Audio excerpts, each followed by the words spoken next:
Let's wrap up with a quick recap of what we learned and some next steps. First, we defined what content means and why it's important to have a content strategy in place to guide your website creation process. We briefly discussed the importance of having a content-first approach, to use WixEd's templates as tools to use, but to not let the templates distract you from understanding your content goals. We explored this concept of having goals as the basis of forming a solid content strategy. We looked at examples of common website goals, like to provide information, sell products, or encourage visits to a physical location. Then we saw how to translate goals into calls to action, or specific instructions telling website visitors what to do.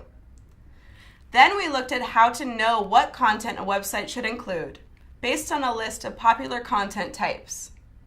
We recommend browsing the relevant category of Wix templates to get ideas to add to a content wish list. We also learned how to sketch a basic sitemap to have an idea of where to place our key website content. To stay organized, we discussed keeping track of any pre-existing content in a content inventory and how to determine what needs editing with a basic audit.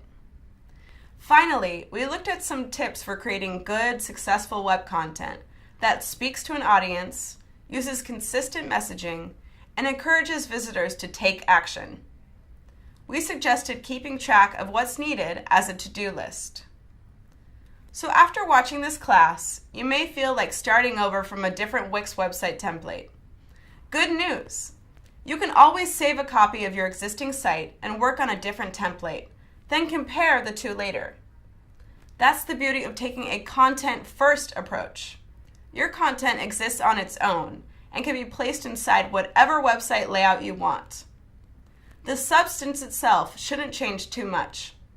You can either start from the same template as you had before, or find a fresh one in the Wix template gallery.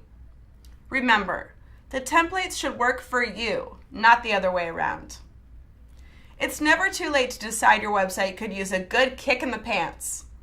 Whether you just need to update some key messages or consider a full redesign of your main pages or pieces of content, you can do so at no extra cost with Wix.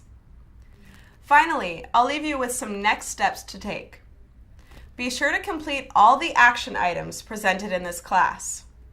You may feel stuck on one or more of them, but stick with it and focus on the bigger picture. This class gave you the ability to see that bigger picture. Use that as fuel. Think of building your website as a project made up of separate steps and action items. Set a timeline for each and put it in your calendar. Go through your list of content pieces, either on your wish list or your inventory if you have one, and put together a plan for when each piece will be ready. Assign a person responsible for each piece, if not yourself, and a deadline. For tips on making your website's design support your content goals, see our video on that topic, called Designing for Website Visitors. For tips on how to get your website discovered by search engines like Google, see our class, Basic SEO for Your Site. Defining your goals and having a plan for your website content makes you one very big step closer to having an awesome new website. Thanks for listening, and I hope the information I've shared will be valuable to you in the future as well. Good luck and see you next time.